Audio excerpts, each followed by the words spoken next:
श्री कालिका पुराण में हर कोप शमन वर्णन। मार्कंडेय मुनि ने कहा, इसके अनंतर भगवान ने शंभु के लिए ब्रह्मांड का संस्थान दिखलाया था। जिस प्रकार से पहले ब्रह्मांड जो जल की राशि में स्थित होता हुआ बना था, उसके मध्य में पद्म गर्भ की आभा वाले जगत के प्रति ब्रह्मा को जो ज्योति के रूप वाला प्रकाश के लिए और सृष्टि की रचना के लिए पृथकगत है, और श्रीधारी को देखा। फिर ब्रह्मांड के अंतर्गत चार भुजाओं से समन्वित ज्योतियों से प्रकाशित कमल पर आसन वालों को देखा था, और वहीं पर उन्होंने तीन भागों में स्थित बपु वाले ब्रह्मा को देखा था, जो उधार और मध्य और अंत भागों के द्वारा ब्रह्मा विष्णु और शिव के स्वरूप वाला था। जिस रीति से वायु का उधार भाग उस समय में ब्रह्मत्व को प्राप्त हो गया था, जो मध्य भाग था वह एक ही शरीर तीन भागों में बार बार हर भगवान ने अपने गर्भ में इस संपूर्ण जगत को उसी भांति देखा था। कदाचित वैष्णवकाय अर्थात विष्णु का शीर ब्रह्मकाय में अर्थात ब्रह्मा के शीर में लय हो जाता है। किसी समय में ब्रह्म वैष्णव में तथा शांभव वैष्णवकाय लीन हो जाता है। तात्पर्य यह कि कभी ब्रह्मा का शीर विष्णु के शीर में और शंभु के शीर में विष्णु का शरीर लय को प्राप्त हो जाया करता है। शंभु का शीर विष्णु के वपु में तथा ब्रह्मा का वपु शंभु के शीर में लीनता को प्राप्त होता हुआ तथा बार बार एकता को प्राप्त होने वाला शंभु भगवान ने देखा था। वामदेव की भिन्नता को अपरमान पृथकगत परमात्मा में गमन करते हुए अर्थात लीनता को प्राप्त होते हुए उनके वपु को स्वयं देखा था। शंभु ने उनके मध्य में जल में वितत अर्थात विस्तृत पृथ्वी को देखा था, जो महान पर्वतों के संघातों से विरल है। फिर उन्होंने आदि से सर्ग की रचना करते हुए ब्रह्मा जी को देखा तथा अपने आप को पृथक भूत और गरुड़ पर आसन वाले विष्णु को देखा। वहां पर ही प्रजापति दक्ष को और उस भांति अपने गणों को प्ररीचि आदि दशों को वैरनी को सती संध्या रति कंदर्प वसंत के सहित श्रृंगार हामों को भावों को मारों को ऋषियों को देवों को गरुड़ गणों को देखा था। मेघों को चंद्र सूर्य वृक्षगण वल्ली और तृण सिद्ध विद्याधर यक्ष राक्षस और किन्नरों को देखा था।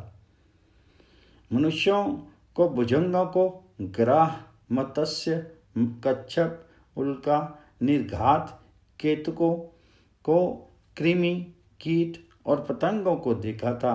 वहां पर किसी वनिता को देखा था जो द्वंद्व भाव को कर रही थी।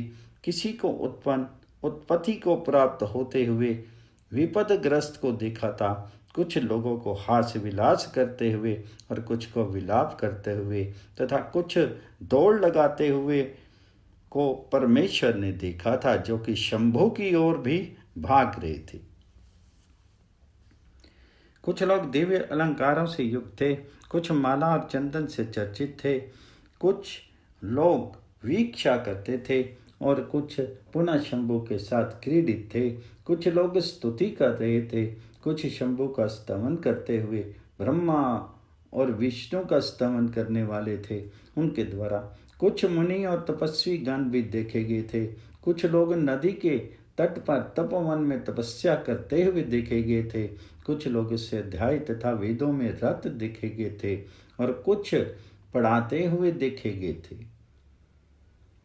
वहीं पर 7 सागर नदियां और देव सरोवर देखे गए थे। वहीं पर ये पर्वत पर स्थित थे, ऐसा स्वयं शंभु के द्वारा देखा गया था। ये महालक्ष्मी के रूप में भगवान हरि को पर्याप्त रूप से मोहित किया करती है। सती के स्वरूप वाली उसी भांति आत्मा को अर्थात अपने आप को मोहित करती हुई को शंकर ने देखा था। वे स्वयं सती के साथ मेरु पर्वत कैलाश में रमन करते थे तथा मंदिर में देव विपिन में जो श्रृंगार रस से सेवित था, वह देवी सती के रूप का परित्याग करके हिमवान की सुता होकर के सम उत्पन्न हुई थी। जिस प्रकार से पुनः उसने उन सती को प्राप्त किया था और जैसे अंधक मारा गया था, जैसे कार्तिकेय सम उत्पन्न हुए और जिस तरह से तारक नाम वाले का हनन किया था, ये सब विस्तार पूर्वक भली भांति वृषभध्वज ने देखा था। जिस रीति से नरसिंह के स्वरूप धारण करने वाले के द्वारा हिरण्यकश्यप मारा गया था और जिस प्रकार से हिरण्याक्षर काल ने भी नष्ट हुआ था और जैसे पहले किया हुआ दानवों के समुदाय के साथ विष्णु भगवान के द्वारा युद्ध हुआ था तथा जो जो भी वहां पर निहित हुए थे, ये सभी कुछ भगवान हर ने देखा था। जगत के प्रपंच रूप ब्रह्मा आदि नक्षत्र ग्रह और मनुष्य सिद्ध और विद्याधर आदि को पृथक पृथक देख देख कर ईश्वर शंभु ने उन सब का संहार करते अपने आप को देखा था। इन्होंने फिर संहार के अंत में ब्रह्मा विष्णु महेश्वरी को देखा था। ये संपूर्ण चर और अचरों में समन्वित जगत शून्य हो गया था। इस समस्त शून्य जगत में ब्रह्मा विष्णु के शीर में गमन करने वाले तथा शंभु लीन होते हुए उसके शीर में प्रवेश कर गए थे। इन्होंने एक ही अव्यक्त रूप वाले विष्णु को देखा था और इन्होंने अन्य कुछ भी नहीं देखा था जो उस समय में विष्णु के बिना हुए। इसके अनंतर विष्णु भगवान को देखा गया था। परमात्मा में लय को प्राप्त भासमान पर तत्व सनातन ज्योति के रूप वाले परम तत्व देखे गए थे। इसके अनंतर ज्ञान से परिपूर्ण नित्य आनंद में ब्रह्म से पर केवल ज्ञान के द्वारा ही जानने के योग्य को देखा था और अन्य कुछ भी नहीं देखा था। परमात्मा में इस जगत का एकत्व और पृथकत्व अपने शीर के अंदर सर्ग स्थित और संयम को देखा था। प्रकाश रूप शांत नित्य और इंद्रियों की पहुंच से परे परमात्मा को देखा था कि ब्रह्मा एक ही पर हैं जो अद्वैत अर्थात द्वैत से रहित हैं।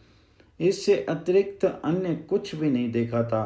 कौन भगवान विष्णु है, कौन ब्रह्मा है, अथवा क्या ये जगत है। शंभु के द्वारा परमात्मा का ये भेद ग्रहण नहीं किया गया था। इस प्रकार से देखते हुए उनके शीर के अंदर से बाहर माया आदि निर्गत हुए थे और वृषभ ध्वज शिव में प्रवेश कर गए थे। जनार्दन प्रभु ने अनन्यत्व और पृथकत्व दिखला करके शंभु के लिए उनके शीर से शीघ्र ही फिर बाहर हो गए थे। इसके उपरांत समाधि से परित्याग करने वाले चलित आत्मा से युक्त शिव का मन सती की ओर गया था जो शिव माया से मोहित हो गए थे। हे द्विजोत्तमाओं, फिर भगवान हर ने दाक्षायणी के मनोहर और विकसित कमल के आकार वाले मुख को देखा था। इसके आगे दक्ष मरीचि आदि मुनियों को, अपने गणों को, कमलासन ब्रह्मा को तथा भगवान विष्णु को वहां पर देख करके भगवान शंकर अत्यंत विस्मित हो गए थे। इसके अनंतर विस्मय में समित मंद मुस्कुराहट से प्रफुल्लित मुख से संयुक्त वृषभ ध्वज महादेव से भगवान जनार्दन ने कहा। श्री भगवान ने कहा, हे शंकर, जो जो भी अपने एकत्व में और भिन्नता में देखा है, तब आपने तीनों देवों का स्वरूप जान लिया है। आपने अपने अंतर में प्रकृति, पुरुष, काल और माया को अच्छी तरह से जान लिया है। हे महादेव, वे फिर किस प्रकार वाले हैं? ब्रह्म एक ही हैं और वह शांत नित्य परम महत है। वह किस तरह से भिन्नता को प्राप्त हुआ और कैसा है, ये आपने देख लिया है। मार्कंडेय मुनि ने कहा, इस रीति से भगवान वृषभ ध्वज जब भगवान विष्णु के द्वारा पूजे गए थे, हे द्विजोत्तमाओं, हर ने हरि के लिए यह तथ्य वचन कहा था। ईश्वर ने कहा, एक शिव परम शांत अनंत अच्युत ब्रह्म है और उनसे अन्य ऐसा कुछ भी नहीं है। उनसे अभिन्न संपूर्ण जगत हरि की कला आदि रूप से सृष्टि कोई रचना का हेतु होता है। वह समस्त प्राणियों का प्रभाव है और निरंजन है और हम सब उसके ही सदा अंश स्वरूप वाले हैं। सृष्टि, स्थिति, पालन और संयमन, संहार उनके द्वारा कथित भेद से तीनों रूप शोभित होते हैं।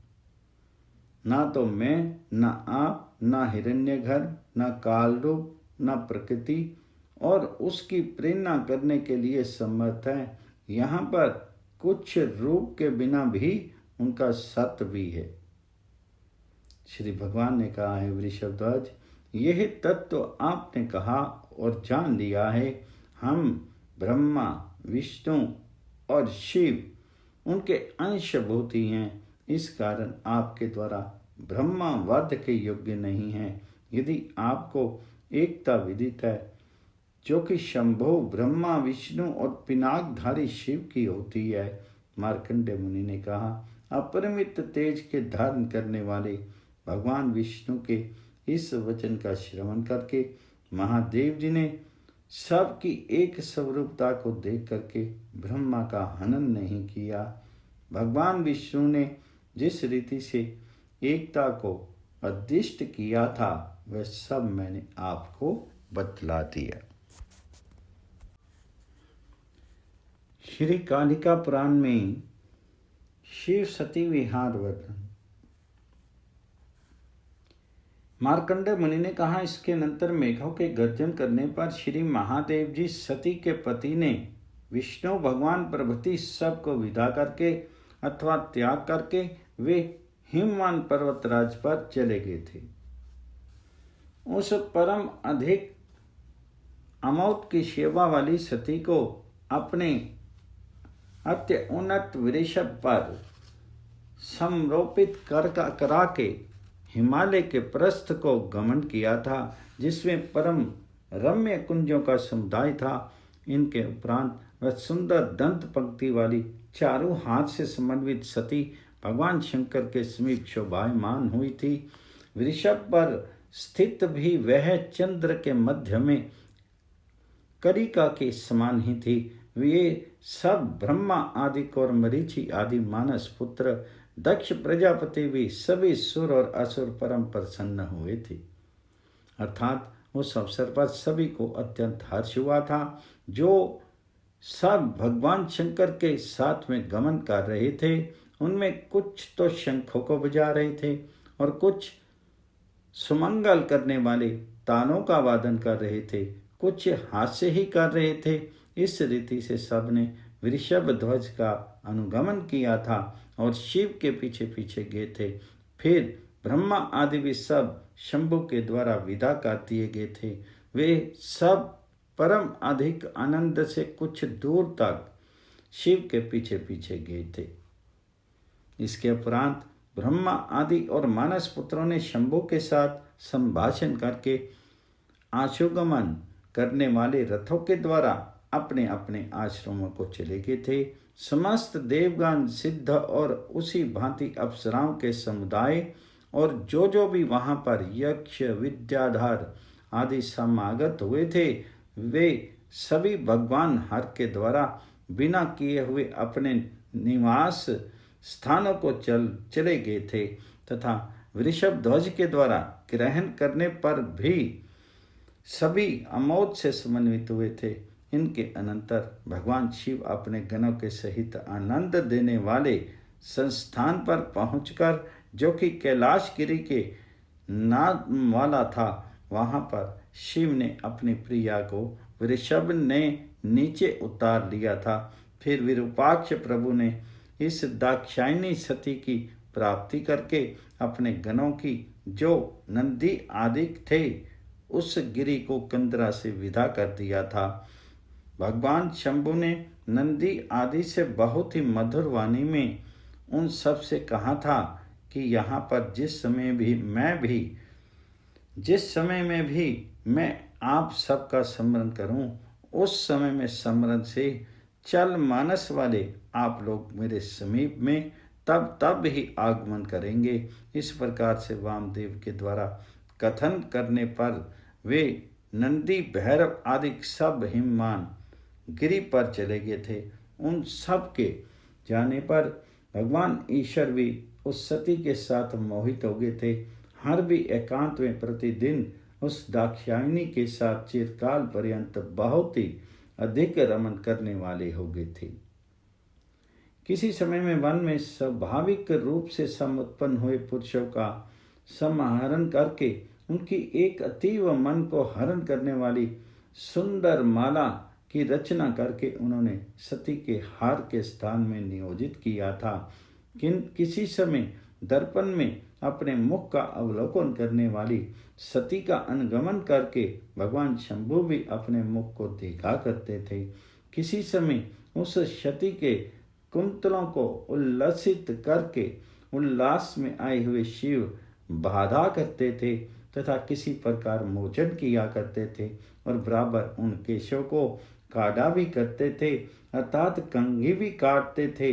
अनुराग में निमग्न हर इस सती के स्वाभाविक लालिमा लिए हुए दोनों चरणों को उज्जवल पावक के द्वारा निसर्ग रक्त किया करते थे, जो दूसरों के आगे भी बार बार ऊंचे स्वर के कथन करने के योग्य बात होती थी, उसको भी भगवान हर सती के मुख को स्पर्श करने के विचार में उनके कान में कहा करते थे। विशेष दूर भी ना जाकर के ये शंभु किसी समय में प्रयत्न पूर्वक समागत होकर के पीछे के भाग में आकर के अन्य मन वाली इस सती की आंखों को बंद कर दिया करते थे। वृषभध्वज अपनी माया से वहां पर ही अंतर्धान होकर के उन सती का आलिंगन किया करते थे। तब वह भय से चकित होकर के अधिक व्याकुल हो जाया करती थी। उस हिमालय पर्वत में वृषभध्वज के प्रवेश किए जाने पर कामदेव भी अपने मित्र वसंत के तथा अपनी पत्नी रति के साथ वहां पर चला गया था। उस कामदेव के प्रविष्ट हो जाने पर वसंत ने भगवान शंकर के समीप में अपनी शोभा का वृक्षों में, जल में और भूमि में विस्तार कर दिया था। वहां पर सभी वृक्ष फूलों से संयुक्त होकर के पुष्पित हो गए थे और अन्य लताएं भी पुष्पित हो गई थी। सब सरोवरों के जल खिले हुए कमलों से युक्त हो गए थे तथा उन कमलों पर भ्रमर गुंजार कर रहे थे। वहां पर सुक्ति के प्रविष्ट हो जाने पर मलय की ओर से आने वाली वायु वहन कर रही थी। सुगंधित पुष्पों के सहित योग हो जाने से सुरभियां मोहित हो गई थी। उस समय में उस सुरभि ना मुनियों के मन का परशमन कर दिया था। चक्र के समूह के ही धरित के समान कृति कामदेव ने सार का सम उद्धरण किया था। पलाश संध्या काल में आधे चंद्रमा के सदृश से शोभित हुए थे। पुष्प कामदेव के अस्त्र के ही समान सदा प्रमोद के लिए हो गए थे। सरोवरों में कमल के पुष्प शोभित हो रहे थे। नागकेसर के वृक्ष स्वर्ण वर्ण वाले पुष्पों के शंकर से समीप में कामदेव के केतु की आभा वाले परम सुंदर शोभित हो रहे थे। चंपक के वृक्ष बार बार हेम पुष्पत्व को अर्थात सुनहरे पुष्पों को प्रकट करते हुए विकसित प्रचुर पुष्पों से भली भांति शोभायमान हुए थे। विकसित हुए अर्थात खिले हुए पाटला के पुष्पों से दिशाएं पाटलांशु हो गई थी। जिस तरह किसी से भी वे पाटल नाभ वाले वृक्ष पुष्पित हो रहे थे, अवांग वल्ली की सुरभि गंध के द्वारा वायु को सुरभित करके कामीजनों से पूर्व चित्तों को बहुत ही अधिक सम्मोहित करती है। वासनी से वासित वल्वज शोभित हो रहे थे। उनकी गंध के लालची भ्रमर मनोहर रति मित्र थे। सुंदर पावक के वर्चस्व वाले आम्र वृक्षों के शिखर कामदेव के बाणों के समूह से वंदन आवृत होते हुए शोभा युक्त थे। सरोवर तथा जलाशयों का जल फूले हुए कमलों के द्वारा शोभित हुए थे, जो अव्यक्त ज्योति के उद्गम से मुनिगणों के चितों के ही तुल्य थे। सूर्य की किरणों के संगम से तुषार क्षय को प्राप्त हो गए थे।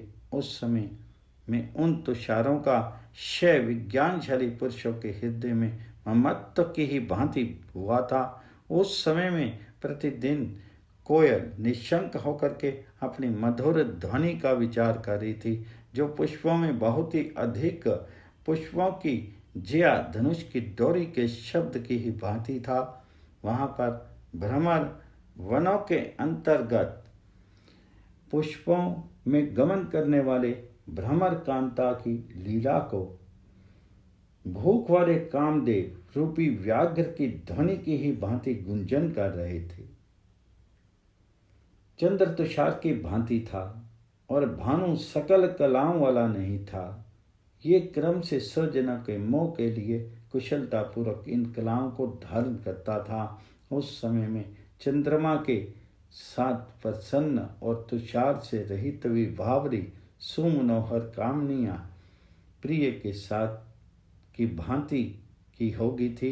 उस समय महादेव उत्तम धरा में उत्तम सती के साथ बहुत समय तक होकर के रमन करते रहे।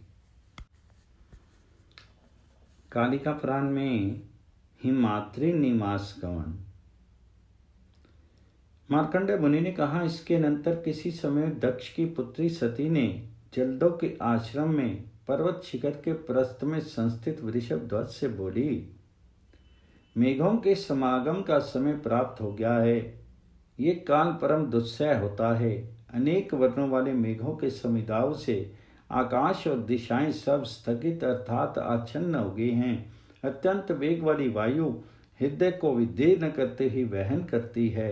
विद्युत की पताका वाले मेघों की ऊंची और तीव्र गर्जना से जो मेघ धारा सार को मोचन कर रहे हैं, इससे किसके मन शुद्ध नहीं होते, अर्थात सभी के मन में लोभ उत्पन्न हो जाया करता है।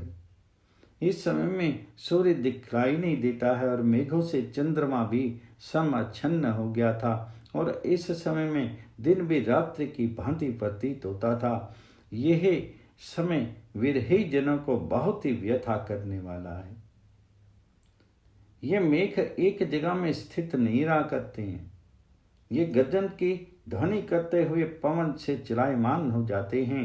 हे शंकर, ये ऐसे प्रतीत होते हैं मानो लोगों के माथे पर गिर रहे हों। वायु से हाथ हुए वृक्ष आकाश में नृत्य सा करते हुए दिखलाई दिया करते हैं। हे हर, ये कामुक पुरुषों के इच्छित हैं और भीरों को त्राण देने वाले हैं। स्निग्ध नीलंजन के समान श्याम मेघों के ओघ के पीछे से बलकाओं की पंक्ति जमुना के धृष्ट फैन के ही समान शोभा देती है। यह गत कालिका क्षण क्षण में चंचल है, ऐसी दिखलाई दिया करती है जैसे सागर में संदोष वड़वा मुख पावक होता है। मंदिर के प्रांगणों में भी शस्य पूर्ण होते हैं।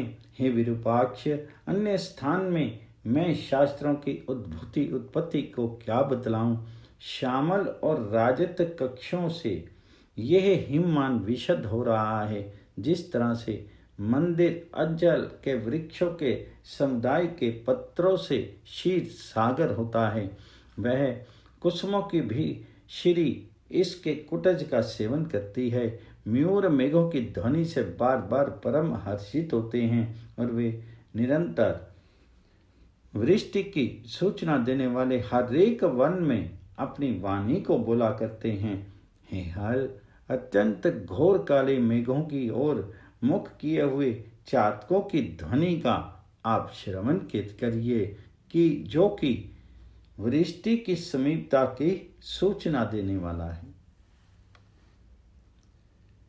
इस समय में आकाश में इंद्र के धनुष ने अपना स्थान बना लिया है, अर्थात इंद्र धनुष दिखलाई देता है जिस प्रकार से धारा के शरों से ताप का भेदन करने के लिए मानो ये उद्गत हुआ हो, मेघों के अन्याय को देखिए, जो कि कारकों अर्थात ओलों का उत्कर उसी भांति चातक और अनुगत मयूर को ताड़ित करता रहता है।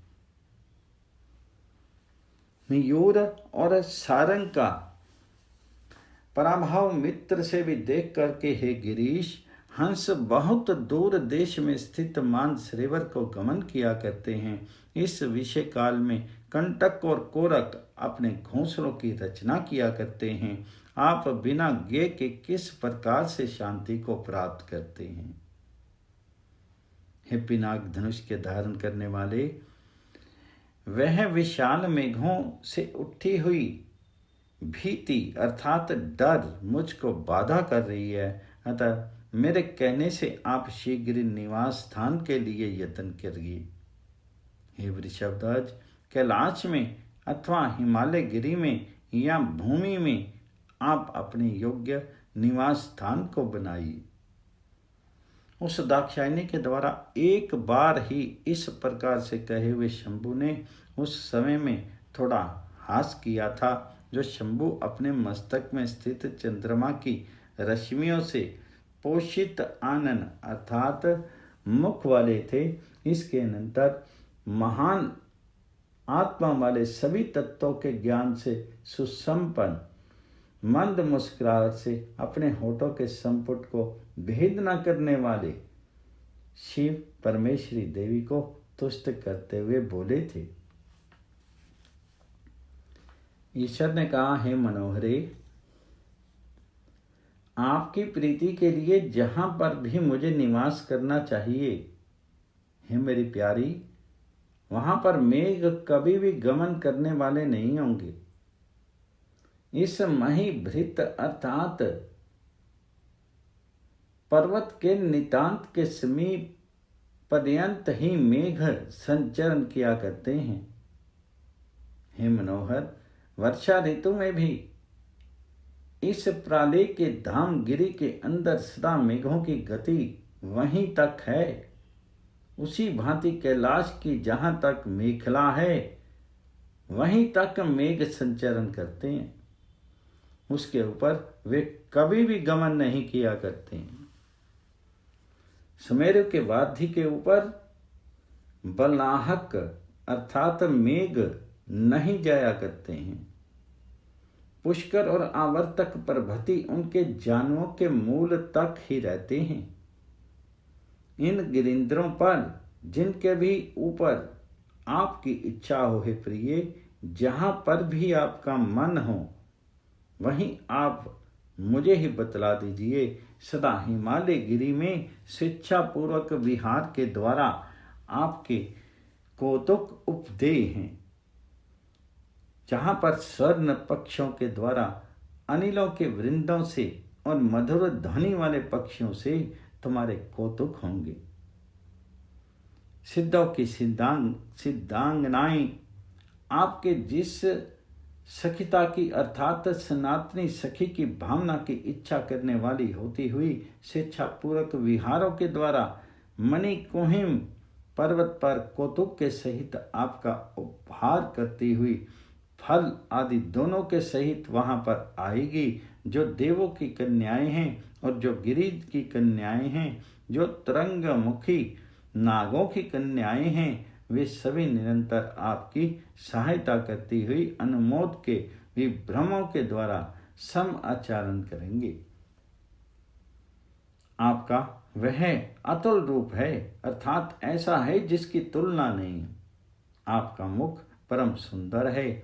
अंगला आपने शीर की कांति के संग को देख करके अपने वपु में और रूप गुच्छों में खेला करेगी। इससे निर्निमेष ईशन से चारों रूप वाली हैं, जो मेनका अप्सरा पर्वतराज की जाया के रूप और गुणों से तीनों लोकों में ख्याति वाली हुई थी, वह भी सूचनाओं से आपके मन का अनुमोदन नित्य किया करेगी। गिरिराज के द्वारा वंदना करने के योग्य पुरंधरी वर्गों के साथ उदार रूपा पर प्रीति का विस्तार करती हुई उनके द्वारा सदा अपने कुल के लिए उचित गुणों के समुदाय से प्रीति में समन्वित प्रतिदिन आपकी शिक्षा करने के योग्य है। हे प्रिय, अतीव विचित्र कोमलों के संतान और मौत से कुंजों के समुदाय से सम आवृत होने वाले, और जहाँ पर और सदा ही वसंत का प्रभाव विद्यमान रहता है, क्या वहाँ आप गमन करना चाहते हैं? समस्त कामनाओं के प्रदान करने वाले वृक्षों से और कल्प संज्ञा वाले शार्दूलों से जो सच्छन्न हैं, वहाँ पर जिनके कुसुमों का उपयोग करोगी। हे महाभागे, जहाँ पर प्रश्वापद गण परम पर शांत हैं, जो मुनि और यतियों से सेवित हैं, अनेक प्रकार के मृग गणों से समावृत हैं, ऐसे देवों का आलय है। स्फटिक के वर्ण से युक्त विप्र आदि से और रजत चांदी के निर्मित से विराजित हैं, जो मानस सरोवर के वर्गों से दोनों ओर परिशोभा वाला है, जो हिरण्य में रत्नों के नाल वाले पंकजों तथा मकलों से आवृत है, तथा शिशुमार शंख कच्छप मकर झषों के द्वारा निमेषित और मंजुल नीलोत्पल आदि से समन्वित है। देवी के सैकड़ों स्नानों से सख्त संपूर्ण वाले कुमकुम से युक्त, विचित्र मालाओं के गंध से युक्त, जनों से अपूर्ण एवं स्वच्छ कांति वाले शाद्वलों से, तरुओं से जो तीर पर स्थित थे उससे उपशोभित, मानो नृत्य करते हुए शास्त्रों के समुदाय से अपने संभव का व्यंजन करते हुए कादम्ब सारस मत्स्यक्रांगों के ग्राम समुदाय से शोभित मधुर ध्वनि करने वाले, मौत को करने वाले, भ्रमर आदि से युक्त इंद्र यम कुबेर वरुण की पुरियों से शोभान्वित देवों का आलय मेरु को भी उन्नत है। जो रंभा शची मेनका आदि रंभो रुगन सेवित हैं, क्या आप सबके सारभूत महागिरि की इच्छा करती हैं? वहां पर सैकड़ों देवियों के समन्वित अप्सरा गणों के सहित सेवा की हुई शची इंद्राणी आपके लिए समुचित सहायता करेगी। मैंने कैलाश अंचलों के शिरोमणि को तो, जो सत्पुरुष का आश्रय और विदेश कुबेर की पुरी से परिराजित है, क्या ऐसे स्थान के प्राप्त करने की इच्छा करती हो? हे सुंदरी, गंगा जल से ओक से पर्वत पूर्ण चंद्रमा और प्रभा के समान प्रभा से संयुक्त दरियों में और सानुओं में अर्थात शिखरों में सदा यक्ष की कन्याओं से सम्मोहित, अनेक मृग गणों से सुसेवित, सैकड़ों पद्माकारों से समावृत, जो सभी गुण अगुणों से सुमेरु की तरह ही तुल्य हैं, इन स्थानों में जहाँ पर भी आपके अंतःकरण की स्पृहा हो, उसे शीघ्र ही मुझको बतला दो। वहां पर ही मैं आपका निवास बना दूंगा। मार्कंडेय मुनि ने कहा। इस प्रकार से भगवान शंकर के द्वारा कहने पर उस अवसर पर दाक्षायणी ने धीरे से अपनी इच्छा को प्रकाशित करने वाला ये वचन कहा था। सती ने कहा, इस हिमालय में ही अपना निवास आपके साथ चाहती हूँ। आप शीघ्र इस महागिरि में ही निवास करिए। मार्कंडेय महर्षि ने कहा। इसके अनंतर उस देवी सती के वाक्य का श्रवण करके भगवान शंकर परम अधिक प्रसन्न हुए और उस दाक्षायणी के साथ जो हिममान का शिखर था उस पर चले गए थे। वह हिमालय का शिखर सिद्धों की अंगनाओं से युक्त था और मेघ तथा पक्षियों के लिए अगम्य था, अर्थात वहां पर मेघ तथा पक्षी भी नहीं जा सकते थे। उसके परम उन्नत तथा मरीच वन से सुशोभित शिखर पर उन्होंने गमन किया था। ओम कालिकाय नमः।